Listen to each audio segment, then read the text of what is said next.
Welcome to Card of the Day, where we talk about Weiss Schwarz's cards of the day, and it's going to be a long one today. It's going to be really long, actually, so let's just get right into it. First card we got is Kind Smile Erisu. She's a blue, level 1/0 goddess character. She has 2 abilities, and one of them's a climax combo. Her first ability is this. Auto, when you play a climax card onto your climax area. For this turn, this card gains plus 1,500 power. That's a neat little buff. It is any climax, but most likely you will want to play the climax that has its climax combo with.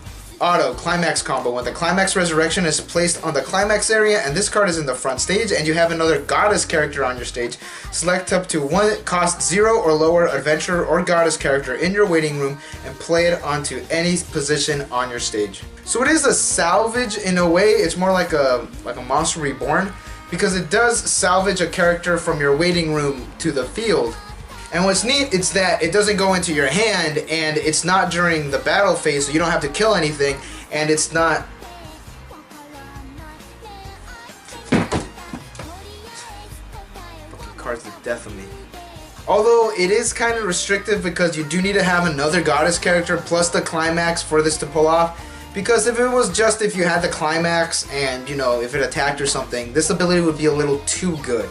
And what's also great is that it's no cost. You could play this, play the climax, have a goddess character from when you were at level 0, and get something else, and you could swarm up your field like that. So this card's pretty good. And knowing me, I'm a big Aqua fan. I'm probably going to try to make an Aqua deck centered around Aqua. So I'm most likely going to be running this, but we're going to have to wait until around April. Next card we're going to look up is Blame and Shame Darkness. She's a yellow 0/0 adventurer frustration character, and she has 2 abilities as well. And her first ability is this. Auto, pay 1, discard 2 cards from your hand to your waiting room.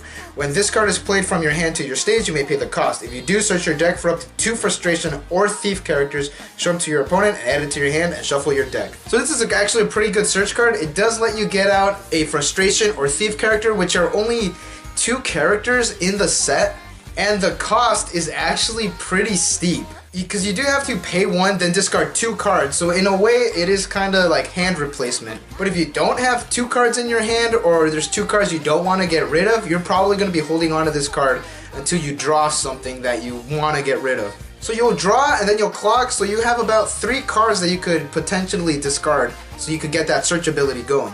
And I think this is actually the only search card specifically for frustration characters. So Darkness Waifu beatdown decks, you have your searcher. Its last ability is this. Auto, when this card is played from your hand to your stage, place the top 2 cards of your deck to your waiting room. If there are any climaxes among those cards, this card gets plus 2 soul until the end of the turn. So it is when you play the card, you get a semi-brainstorm. I guess you get like half a brainstorm. You send 2 cards, pull a climax, 3 soul. 3, 2, 1. Are you most likely going to run this card? Maybe not so much in the pure meta builds, because it's not a full-on brainstorm. It's, you know, cutting your chances of getting a climax in half. And it's not a pay 1 or anything, it's when you play it straight from the field. So if they really wanted to nerf this card like that, which is, you know, it's not that bad, or else we'll have a problem with, like, let's say Kion's sister at the Xmas party, or whatever that card is called. But it is at no cost, and it is potentially swinging for 3. And if you do play your cards right, go full on Rain Man and everything, keeping track of everything that's in your deck, you'll probably be swinging for 3 soul. Last Darkness card we have is Successful Rescue Darkness. She's a 0/0 yellow adventure frustration character as well. She has 1 ability, and that is... Oh, my bad. My camera's dead. Oh, boy. And she has 1 ability, and that is Auto. Discard 1 card from your hand to your waiting room. When this card declares an attack, you may pay the cost. If you do, choose one of your yellow characters and return it to your hand. So I know what you're thinking. Why would this be good? Well, this returns any yellow character to your hand. So obviously, it could be frustration characters, but also it could be Kazuma, because he's technically a yellow magic character, and one of the thief trait characters. So this ability is actually not that bad. If one of your yellow characters does get reversed, you can just send that card right back into your hand. So pretty much how it's gonna run is you use something for the soul damage, you just ram it into something, activate this ability, get that back into your hand. Or if something has an on-play effect, its ability pops off when you place it on the stage from your hand. This is actually a great way to recycle that ability. Off to Love Live Sunshine, we have Daisuki Dattara Daijobu Chika Takami. She's a 1/0 music character, and her ability is this. Auto, when this card is placed on the stage from your hand, choose one of your music characters, and that character gets plus 1,500 power until the end of the turn. That's not a bad buff. It is pretty high up there, and it is no cost, so that's good. And there's nothing in the text that says that it can't target itself for this ability, so that's also good. Up next, we got Fuka Rina's childhood friend. She's a 2/1 green backup, and she's a fighting house style character. So her backup ability is that she gives plus 3,000 to a character, which is actually really good for a backup ability, but it does come at a small cost. When you use this card's backup ability, put the top 3 cards of your library into the waiting room. Why would I want to do that? Well, there is a couple ways you could look at this. The first way you could look at it is that if you're at a level 2, you could force yourself to go into a deck refresh a whole lot quicker, because you are thinning yourselves 3 cards. And during your turn, after you use this backup ability, you will draw, maybe clock, you'll be down 6 cards in your deck, and most likely at that level 2, you will get that deck refresh. Another way you can look at it is that you use this card to set up your waiting room for the change ability. And Vivid Strike, the trial deck at least, does have an amazing engine for the change ability. So if you don't have one of the cards that you need in your waiting room, play this as soon as you get to a level 2, set up your waiting room a bit more, and hopefully you will dump one of the cards that you need right in there. This card's actually still pretty good for the level 2 game of the trial deck, and you really want to keep this card alive as much as you can until you get that one card in your waiting room. You know the one. That one. Although the level 2s are a bit tight, you do want to run the support. You do want to run the Fuka. Obviously, you're going to use the change. And I think that with this card, you may want to run 1 or 2 just in case. This card's still pretty good. It's a great backup for the card that actually makes the change happen. It does set up your waiting room if you don't have any of the cards in yet.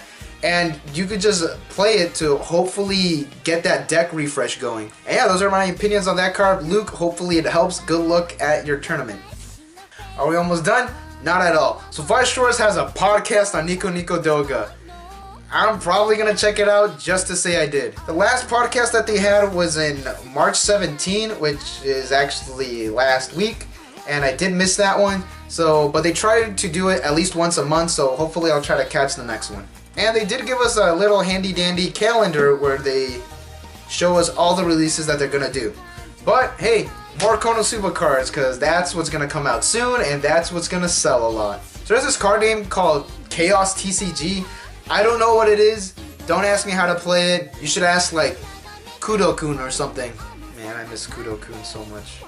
So Chaos TCG and Weiss Schwarz are doing a cross promotion, and it's gonna be an odd one.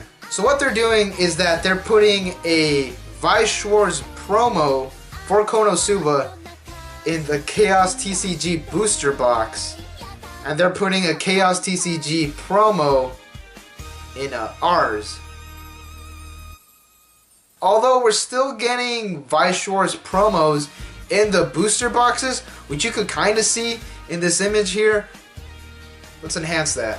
Oh no, that made it worse. In our Weiss Schwarz booster boxes, which I'm pretty sure no one asked for, they're getting 4 Chaos TCG promos. And how many are we getting in the Chaos TCG booster boxes? Just 1. And it's this one right here.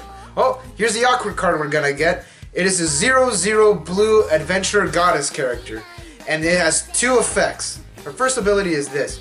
Auto. When this card is placed on the stage from the hand, look at the top card of your deck and place it on the top of your deck or the bottom of your deck. Alright, that's pretty good. I always like looking what I could trigger. That's why I like a lot of the Mariko support in Isekoi, because you do look at the top of your deck a lot.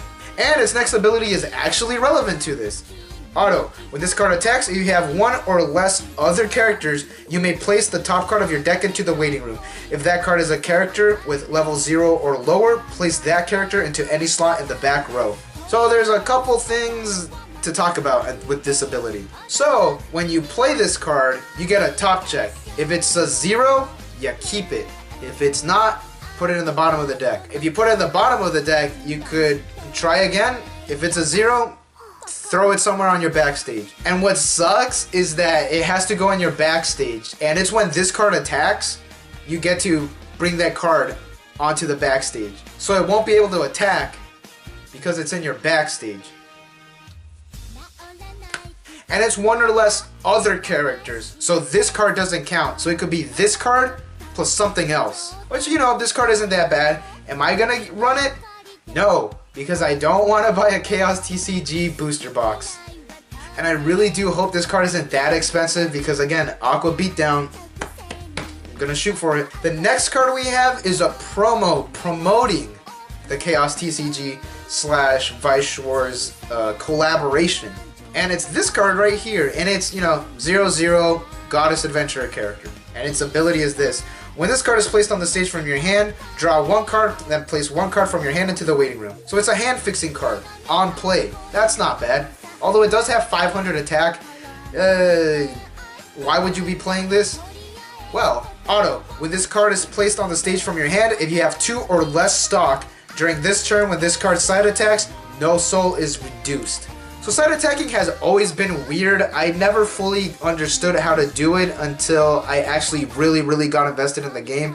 So it's the soul minus the level.